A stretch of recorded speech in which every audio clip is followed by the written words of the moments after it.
The universe topic का ये part 2 video है। पार्ट 1 वीडियो में हम लोग परीक्षा उपयोगी बहुत शानदार रोचक 1 से लेकर 20 तक के फैक्ट्स को हम लोग देख चुके हैं। इस वीडियो में हम लोग 21 से कंटिन्यू तथ्यों को देखने वाले हैं। पहले वीडियो का लिंक डिस्क्रिप्शन बॉक्स में दे दिया गया है, वहां से आप जाकर देख सकते हैं। अरुण ग्रह की खोज किसने किया? विलियम हर्शेल ने। विलियम हर्शेल ने। वरुण ग्रह की खोज किसने किया? नेपच्यून वाला। वरुण ग्रह की खोज जहान गाले ने। जहान गाले, ये अरुण ये वरुण। सन से अर्थ के बीच की दूरी 149.6 मिलियन किलोमीटर। Million kilometre. पृथ्वी अपने अक्ष पर 23.5 डिग्री झुका हुआ है। तारों का रंग तापमान पे निर्भर करता है। तापमान पे निर्भर करता है तारों का रंग। अगला में हम लोग देख रहे हैं कि सूर्य ग्रहण और चंद्र ग्रहण की स्थिति। ये हम लोग को पता है कि सन की परिक्रमा उसके ग्रह करते हैं, जैसे अर्थ करेगा चारों तरफ से, और अर्थ की परिक्रमा इसके उपग्रह मून करता है चारों तरफ से। एक ऐसी स्थिति आती है जब सन और अर्थ के बीच में मून आ जाता है। तो इस परिस्थिति में, इस सिचुएशन में क्या होता है कि सन का प्रकाश मून के द्वारा अवरोधित होता है और अर्थ के कुछ जगहों पे, कुछ पार्ट पे आंशिक समय के लिए, कुछ समय के लिए नहीं पहुंचता है, जिसके कारण पृथ्वी पे अंधकार छा जाता है।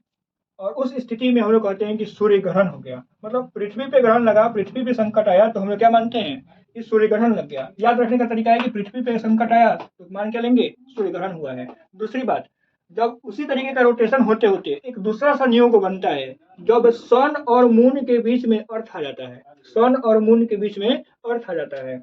यहाँ पे सन और अर्थ के बीच में मून आया, इसमें सन और मून के बीच में अर्थ आ गया। तो उस स्थिति में सन का प्रकाश अर्थ द्वारा अवरोधित होगा, रुकेगा, मून पे अंधकार छाएगा। इस स्थिति में इस पे ग्रहण की स्थिति बनती है। मतलब चंद्रमा पे ग्रहण तो चंद्र ग्रहण, चंद्रमा पे प्रकाश नहीं पहुंच रहा है तो चंद्र ग्रहण। इस प्रकार से हम लोग देख रहे हैं कि सूर्य ग्रहण, चंद्र ग्रहण। एक और बात इसको कभी भूलेंगे नहीं, ये याद रखेंगे हमेशा कि सन हमेशा इस इंड ओर रहेगा, एक दूसरे छोर पे रहेगा। इन दोनों की अवस्थिति बदलेगी। एक ही लाइन में तीनों होंगे, एक ही लाइन में तीनों होंगे। इसमें क्या होगा कि मून और सन के बीच में अर्थ आ जाएगा तो चंद्र ग्रहण, और अर्थ और सन के बीच में मून आ जाएगा तो सूर्य ग्रहण। आगे हम लोग देखते हैं। अगला पॉइंट है स्टडी के ऊपर है। जैसे कि यूनिवर्स के ऊपर स्टडी करते हैं तो उसको कहते हैं कॉस्मोलॉजी। कॉस्मोलॉजी खगोलीय पिंडों का अगर अध्ययन करते हैं जहाँ पे, तो उसको कहते हैं एस्ट्रोनॉमी। एस्ट्रोनॉमी। चंद्रमा का अध्ययन को सेलेनोलॉजी कहते हैं और भूकंप के अध्ययन को सिस्मोलॉजी कहते हैं। द स्टडी ऑफ सन, मतलब सूर्य के अध्ययन को हेलियोसेस्मोलॉजी कहते हैं। ये 33 नंबर पॉइंट को हम लोग देख रहे हैं। 33 और 34 बहुत कंसेप्चुअल पॉइंट है, थोड़ा ध्यान से आप लोग सुनने का प्रयास करिएगा। टॉलमी और कोपरनिकस। टॉलमी और कोपरनिकस ने सौर मंडल को लेकर क्या व्याख्याएं दी हैं? टॉलमी का मानना था कि सौर मंडल के केंद्र में पृथ्वी है और सन उसकी परिक्रमा करता है।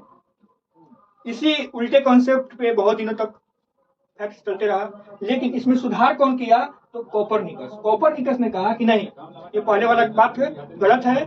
टॉलमी का जो मानना था कि बीच में, मतलब केंद्र में पृथ्वी है और बाकी चारों तरफ से उसकी परिक्रमा सूर्य करता है, ये जो जो कंसेप्ट था, उस कंसेप्ट को सुधारने का काम कौन किया? कोपरनिकस। कोपरनिकस का मानना था कि इस सौर प्रणाली में, सोलर सिस्टम में केंद्र में पृथ्वी नहीं है बल्कि सन है। सन कहाँ पे है? तो सन आपका बीच में है और चारों तरफ से उसके ग्रह उसकी परिक्रमा करते हैं। ये बात कौन कहा? कोपरनिकस, जो आज भी इस कॉन्सेप्ट को हम लोग पढ़ते हैं और इसी पे सौर सिस्टम आधारित है। तो सौर प्रणाली की खोज किसने किया? कोपरनिकस ने। टॉलमी के विचारों में सुधार किसने किया? कोपरनिकस ने। पृथ्वी को केंद्र में मानकर व्याख्याएं सौर मंडल को किसने दी? टॉलमी ने। आगे हम लोग एक और अच्छा फैक्ट देखेंगे कि ग्रहों की गति का नियम किसने दिया? केपलर ने। केपलर ने सिद्ध करके बताया कि ग्रहों की गति किस तरीके से हम लोग मापते हैं। अगला पॉइंट, सूर्य के बाद सौर मंडल का सबसे निकट का तारा कौन है? मतलब हमारे सौर मंडल में हम सभी ग्रहों के सबसे निकट तारा कौन है? तो सन है। सन के अलावा कौन है? तो सन के अलावा प्रोक्सिमा सेंचुरी। प्रोक्सिमा सेंचुरी सन के बाद सबसे नजदीक तारा है हमारे सौर मंडल में। अगला बात, मंगल ग्रह को लाल ग्रह भी कहते हैं। लाल ग्रह इसलिए कहते हैं क्योंकि यहाँ पे फेरस ऑक्साइड की मौजूदगी ज्यादा होती है, ज्यादा मिलते हैं, इसलिए इसको लाल ग्रह के नाम से जानते हैं। और सभी फैक्ट्स को आगे हम लोग देखेंगे कि नीला ग्रह पृथ्वी को जानते हैं, हरा ग्रह शनि को देखेंगे, अभी उसको अगले वीडियो में हम लोग देखने का प्रयास करेंगे। अगला पॉइंट जो बहुत ही महत्वपूर्ण है, एक नाम हम लोग जानेंगे, यूरी गागरिन। Yuri Gagarin. अब यहाँ से क्या क्या क्वेश्चन बन सकता है इन नाम से? यूरी गागरिन अंतरिक्ष में जाने वाला पहला इंसान है। अंतरिक्ष में जाने वाला पहला इंसान यूरी गागरिन। किस देश का है? तो रूस का है, यूएसएसआर। अच्छा, ये गया गया कब है?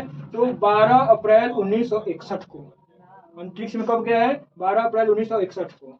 इस यान से गया है कि मिशन क्या है? तो वोस्टोक 1 से इसको वहां पे अंतरिक्ष में ले गया था। ये अंतरिक्ष में रहा कितना है? तो 1 घंटा 48 मिनट। 1 घंटा 48 मिनट। ये है कि 1934 में जन्मा और 1968 में इनकी मृत्यु हुई। मतलब ये अपने जीवन में 34 साल की आयु में इनकी मृत्यु हो गई। दूसरा नाम आता है स्पेस से राकेश शर्मा का। राकेश शर्मा भारत के पहले अंतरिक्ष यात्री हैं। भारत के पहले अंतरिक्ष यात्री राकेश शर्मा है और दुनिया के 138वें इंसान हैं जो अंतरिक्ष में गए। इनसे पहले 137 लोगों ने अंतरिक्ष की यात्रा पूरा कर चुके थे। ये अंतरिक्ष में किस डेट को गए हैं? तो 2 अप्रैल 1984 को। 2 अप्रैल 1984 को। इस महान काम के लिए, इस साहस वाले काम के लिए भारत सरकार ने इन्हें अशोक चक्र से सम्मानित किया। अशोक चक्र से सम्मानित किया है। ये कुल मिला के लगभग 8 दिनों तक अंतरिक्ष में समय व्यतीत किए। राकेश शर्मा जब अंतरिक्ष में गए तो उस समय भारत में इंदिरा गांधी की गवर्नमेंट थी, इंदिरा गांधी की सरकार थी। ये याद रखेंगे थोड़ा सा। 1984 अक्टूबर 30 अक्टूबर को इंदिरा गांधी की मृत्यु होती है। उससे पहले वो भारत की प्रधानमंत्री थी। इन्हीं के समय में राकेश शर्मा अंतरिक्ष में गए। तो प्रश्न बन सकता है कि राकेश शर्मा जब अंतरिक्ष में गए तो भारत में किसकी सरकार थी? आगे देखते हैं हम लोग। एक और नाम आता है, तीसरा नाम यूरी गागरिन, राकेश शर्मा भारत के संदर्भ में, और लाइका।